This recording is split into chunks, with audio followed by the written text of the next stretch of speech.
Bismillahirrahmanirrahim and Assalamu alaikum. First of all, I would like to thank you for inviting me here today. In this photograph, you will see my father here. It's my father, Sabieh Anwar Siddiqui. So I've kind of bequeathed his vision and his mission. About 25 years ago, he thought about science education in this country. And education in a very holistic fashion, very similar to the kind of talk you just listened to. Science in our country is taught in a very dull, insipid, boring, lifeless, dull fashion. And that's why people are not interested in science. So people would like to become businessmen, accountants. The kind of lure and love and joy of doing science is missing. That's because our classrooms are empty. There's a big void in our classrooms. So my father thought about creating a movement inside this country where students from around the country can engage in meaningful, holistic science education. And something that we've kind of organized over the past 2 decades or so on the platform of the Khwarizmi Science Society is science festivals. I'm going to talk a little bit about these festivals. We call them Science Mela. It's a Mela. This movement has kind of picked up steam over the past 4 or 5 years. And I'm going to show you some glimpses of this. So here am I. I'm not in an elite school. I'm in a small village. The village is Bua.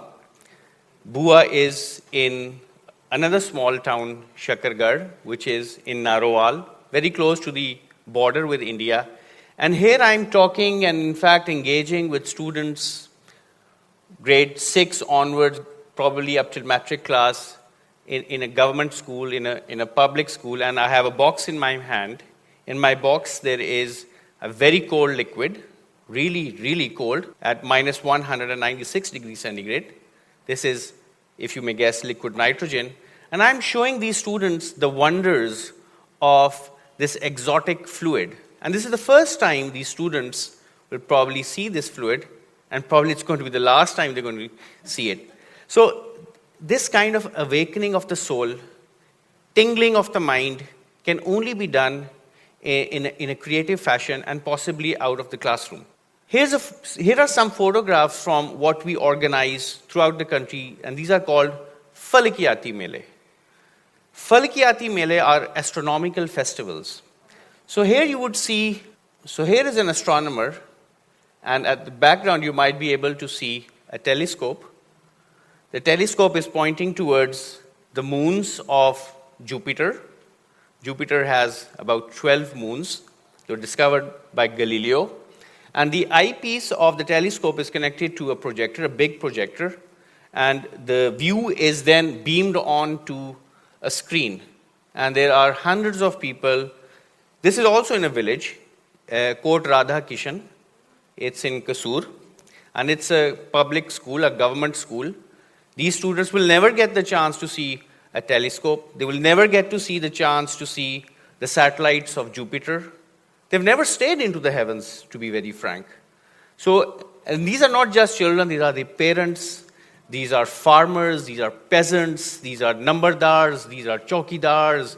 Everyone gathers together, comes together, and enjoys in this Falakiyati Mela. And seeing through a telescope once, even for, say, 20 seconds, might change a child's life forever. Seeing through a microscope can also change a child's life forever. Here we've organized a Falakiyati Mela in a historical arena, and probably you can't see the Rani Mahal here. This is Rohtas Fort. And we've also kind of collaborate with another friend of ours who works in an observatory right here in our country, in Balochistan. in a far-off area, which is called Turbat, there is a huge observatory, one of the biggest in Pakistan. That's called the Taqwa Observatory. So all of this is happening in our country, and we pass by all of these happenings with an air of indifference, unfortunately. But anyway, this is what keeps us going. Now, what are the problems that we face as science teachers in classrooms? I'm a science teacher. I teach in a university, but I also go to schools all around the country, to colleges. Well, there's a problem of epistemology. I don't want to bore you with all of this philosophy. There's a problem of epistemology. We don't really understand what science is, what scientific learning is, what is mathematics, what are the boundaries of religious knowledge, the boundaries of intellectual discussions. We never, teaching science in Pakistan is always intricately linked with religious questions. When we talk about the beginning of the universe, for example, or what is the role of human beings, we live in a small planet which is puny when compared to what the universe is all about. This sparks big questions. But our teachers are afraid of these big questions, and our students are afraid of these big questions. So in our science classes, we only look at the trees, but we miss the forest. It's really important to have an all-embracive, universal, panoramic, large-scale view of science. And our science teachers in LACAS or anywhere else should really be accustomed, and they should really understand what is meant by science and what is meant by non-science, what's the epistemology of all of this.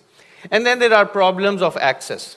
We all know 25 million children in this country who are of school-going age do not go to school. Students in this university and in this institution and the university I come from, they're really privileged. But what about those 25 million school children? And what about the 30, 40 million children who actually go to public sector schools? Look at the quality of their learning. There is compartmentalization. You learn biology, you wouldn't learn mathematics. This problem is really stark in our FSC stream. With biology, you can't learn maths and vice versa. With computer science, you cannot learn chemistry. So this kind of siloization of knowledge has crept into our educational system. Of course, there's the bureaucracy problems, science is regulated, and there's no... Have you ever seen a prime minister or a president talk about technology? That we'll go to the moon, we'll create a quantum computer, we'll mine our own copper, we'll mine our own coal. Never have you seen this happen. Then there's global isolation. It's very hard for scientists to travel, and then everything has a security angle, as you know. So this is the milieu in which science education takes place and unfolds in our country. A lot of emphasis on memory, assessments. I would like to corroborate what you've just listened to by our distinguished first speaker. And then there's a power differential inside the classroom.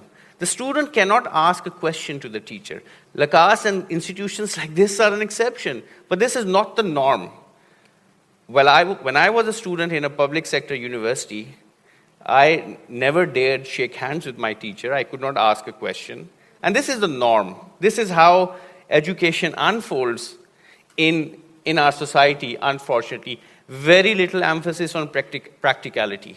The alternative to practical kind of mode of thinking, the APTs, they have taken away all the craving for dexterity. There is really no work that our students are able to do with their hands.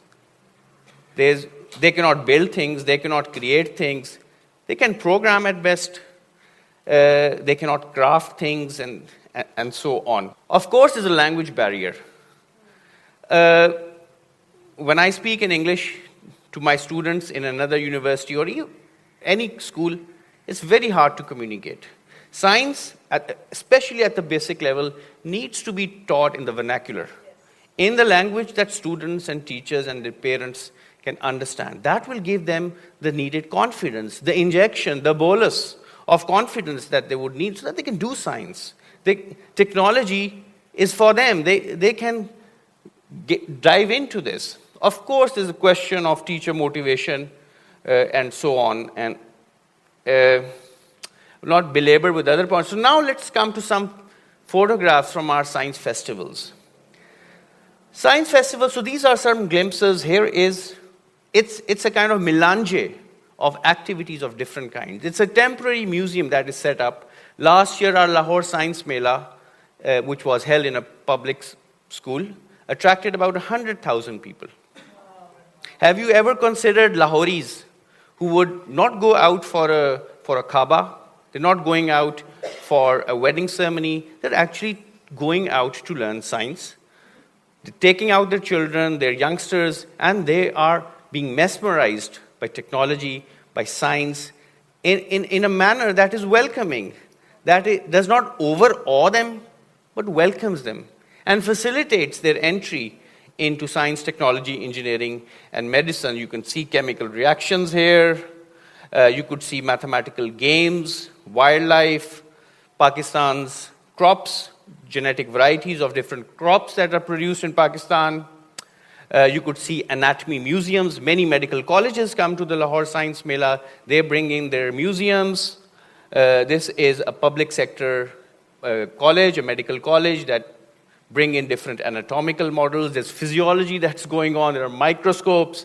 There's even a confocal microscope that can help students stare at cancer cells. So all of this is happening right in your own city. Do visit. It's free, by the way. So this is not a commercial invitation. The Khwarizmi Science Society itself builds a very large exploratorium. We call it a Hairat Ghar, a surprisium, where students and visitors can be surprised. The first entry into science is through surprise. If you're not surprised by science, you cannot appreciate the beauty of it, and then you'll start learning after that. But what do these science festivals really achieve? Why are they a societal leveler? Why have I chosen this topic as my title? Because it places emphasis on the learner, not the teacher. It places emphasis on the citizen. If the citizens of this country are barred from education, if the parents are barred from the education, then it's going to be a very exclusivist and elitist movement. So in our festivals, there are no VIPs, there are no chief guests. We get phone calls from ambassadors, from the chief minister, that what would be the protocol for these visitors. We say there's no protocol, come as a visitor, come as a citizen. So it's really a social glue, it's a social leveler. These festivals are really all about people. It's all about individuals. It's kind of egalitarian. That's my only show in which people are, there's really no elite. It's very different from the Lahore Literary Festival. It's very different from the Dachi Festival. It's very different from everything else. It's about the people. It's about social leveling. And I think the festivals are really meant to be of that kind. Melas, that's what they're all about. And then, these science festivals really it's about peer-to-peer learning. There are students who demonstrate.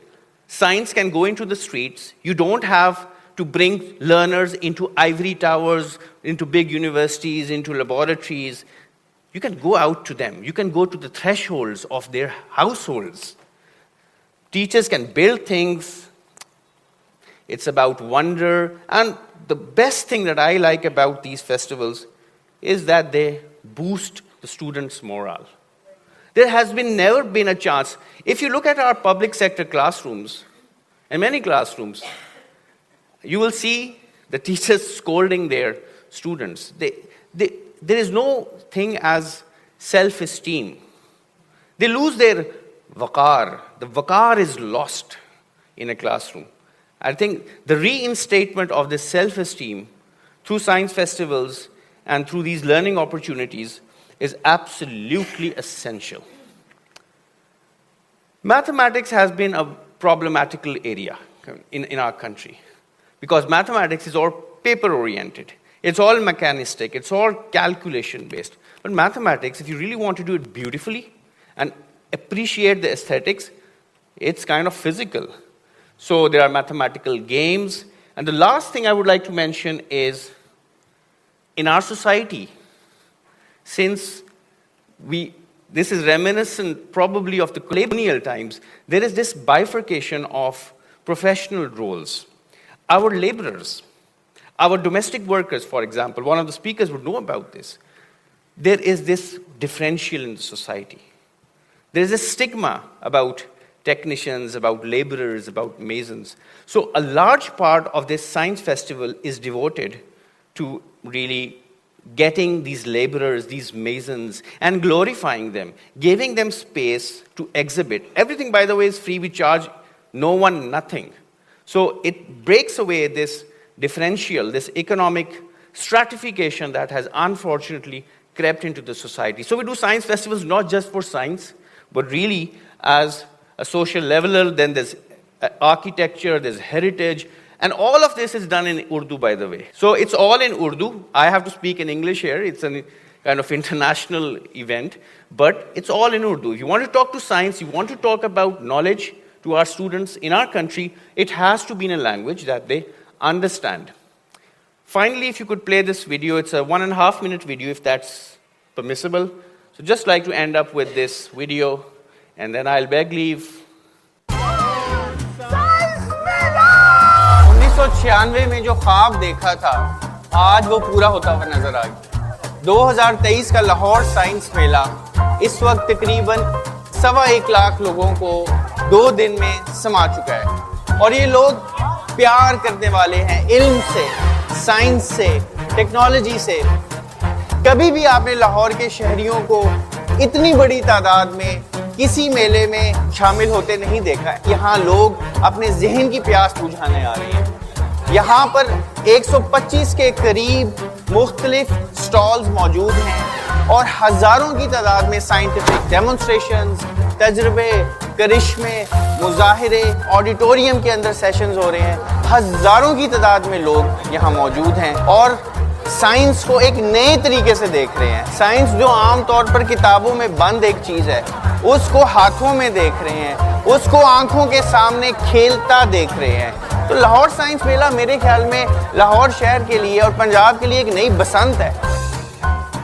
इस वक्त हम खड़े हुए ख्वारिज़मी science society का एक आर्जी अजायब घर है। इसे हम सरप्राइजियम कहते हैं, जहां लोग हैरान होते हैं, जहां उनकी आंखों के अंदर चमक उठती है।